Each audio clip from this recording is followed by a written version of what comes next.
વર્તમાન સમાજના સંદર્ભમાં, વર્તમાન સમસ્યાઓના સંદર્ભમાં કથા શું યોગદાન આપી શકે, આજના સમાજને કેવી કથાની જરૂર છે, આ વાતો પણ આવે. હરિગુણગાન તો હોય જ, ભગવત કથા તો હોય જ, ભગવત કથાકારો હરિગુણગાન કરે જ.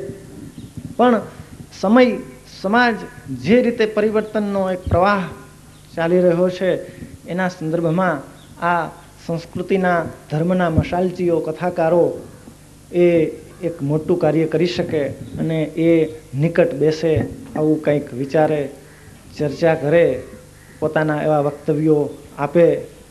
આ વાત અત્રે ઉલ્લેખનીય બની છે. 3 દિવસ માટે દરરોજ સવારની બેઠક અને બપોર પછીની બેઠક, એમાં વક્તાઓ પોતાના વક્તવ્યો આપશે. 3 દિવસ આ કાર્યક્રમ ચાલશે નિયમિત.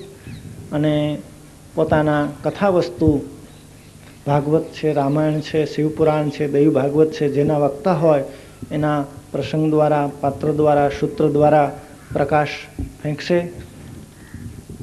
હવે એ બધો કાર્યક્રમ ઝડપથી શરૂ થાય અને કથાકારોને જ વધારે સમય મળે એટલે હું વધારે સમય લઈશ નહીં. પણ અત્રે જે સંતો, કથાકારો, મહંતો, આચાર્યો જે કોઈ ઉપસ્થિત છે એ સર્વનું હું હૃદયપૂર્વક સ્વાગત કરું છું અને આગળનો કાર્યક્રમ આગળ વધે એવી નમ્ર વિનંતી કરું છું. સૌ કથાકારો, સંતો, આચાર્યો જે કોઈ છે એમનું ફરી હું વંદનસહ હાર્દિક સ્વાગત કરું છું. એ લોકોએ ખૂબ મોટી કૃપા કરી છે આ લાભ આપવા માટે, એ માટે પણ એમને ખૂબ ખૂબ ધન્યવાદ, હૃદયપૂર્વકના વંદન. હરિઓમ. શાંતિ શાંતિ.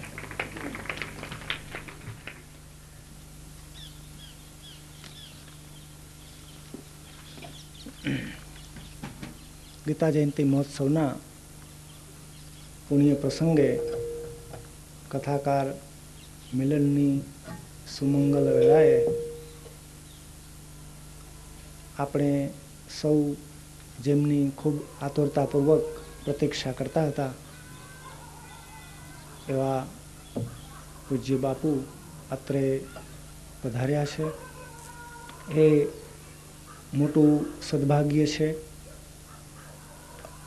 જેમના પ્રેરણા કેન્દ્ર રૂપે, જેમના સાનિધ્યમાં, જેમની શુભ ભાવનાથી આ કાર્ય સાકાર થઈ રહ્યું છે. મેં અગાઉ કહ્યું હતું એમ, આ બધો યશ પૂજ્ય બાપુની પ્રેરણા, એમના આશીર્વાદને આભારી છે. કથાકાર મિલનનો શુભ વિચાર તલગાજરડા ચિત્રકૂટ ધામમાં પૂજ્ય બાપુ બિરાજતા હતા.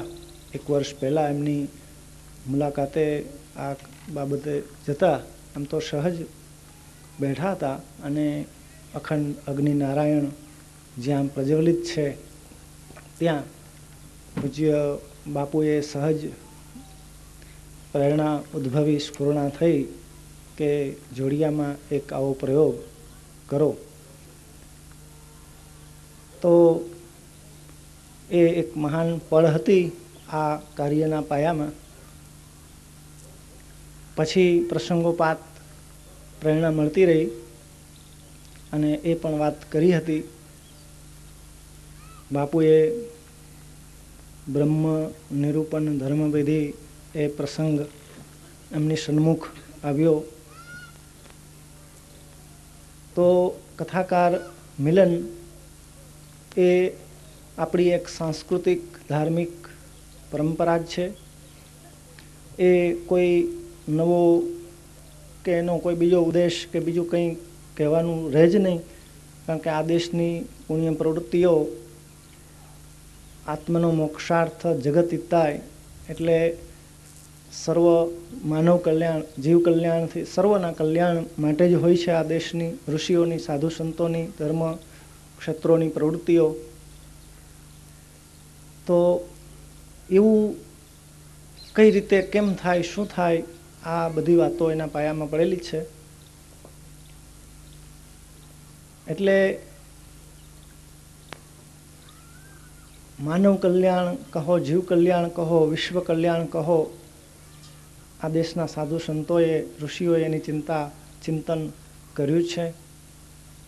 અને અત્યારના યુગમાં કથા અને કીર્તન એક મહાન પ્રેરણા માધ્યમ છે. જે કથાકારો કરી રહ્યા છે, એક મેં કહ્યું હતું કે હરતું ફરતું વિદ્યાલય, પ્રયોગશાળા, પાઠશાળા જીવનની વિદ્યાતીર્થ એવું કાર્ય કથાકારો કરી રહ્યા છે. સાચું સુખ જીવને ભગવત શરણાગતિ, ભગવત ભજન એનાથી જ મળે, સત્શાસ્ત્રના સંગથી મળે. અને કથાકારો આ કરી રહ્યા છે, આ સમજાવી રહ્યા છે, એના દ્વારા ઘણા કાર્યો કરી રહ્યા છે. તો એવા કથાકારો નિકટ આવે, કથાના વિષય, પાત્ર, પ્રસંગ, સૂત્ર દ્વારા પ્રકાશ પાડે. ગઈકાલની આ બંને બેઠકોમાં આપણે અનુભવ્યું કે કથાકારો, એમનો ખૂબ આનંદ છે આ કાર્ય માટે, એમનો ખૂબ સદભાવ છે. બધાએ પોતાની નિજમતી અનુસાર પણ ખૂબ જ નિર્ભયતાથી, નિખાલસતાથી, પ્રેમથી, સહજ ભાવથી, જે આમ પરસ્પર કૌટુંબિક ભાવ, પારિવારિક ભાવનાથી વાતો કરતા હતા, એ બધું જોવા જાણવા મળ્યું. અને ઘણાને પણ આ કાર્ય માટે, આ પ્રસંગ માટે, આ મિલન પ્રયોગ માટે આશાવાદ છે. એક કુતૂહલ ભાવનાથી જુએ છે, જિજ્ઞાસાની ભાવનાથી જુએ છે. અને ઘણી રીતે નિરાશ થયા પછી બધાને આ વ્યાસગાદી તરફ જે ભાવ છે, પૂજ્ય ભાવ છે, આદર ભાવ છે, એ હજુ છે. અને આ પ્રયોગ પ્રત્યે જે સુગ્ન જિજ્ઞાસુઓ, ચિંતકો એ ભાવ અનુભવી રહ્યા છે, એમના પત્રો, એમના અભિપ્રાયો, એ બધું મળતું રહે છે મને. તો એવા પૂજ્ય બાપુ અત્રે ઉપસ્થિત છે, એમનું આપણા સૌ વતી હૃદયપૂર્વક હું સ્વાગત કરું છું, એમને વંદન કરું છું. અત્રે ઉપસ્થિત સૌ કથાકાર મહોદયો, મહાનુભાવો, એમને પણ સૌને વંદન કરું છું.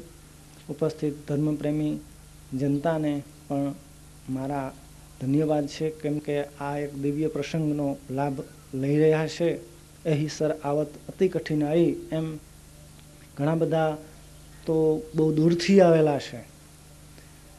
હવે આ જે મિલન છે એ વિશે ગઈકાલે બંને બેઠકો યોજાઈ, અને એ બંને બેઠકોમાં યુવાન નવોદિત વક્તાઓ જે આ ક્ષેત્રમાં પદાર્પણ કરી રહ્યા છે, એમણે સુંદર વિચારો રજૂ કર્યા. એ બધાનો સાર, સંહાર, ઉપસંહાર એ જે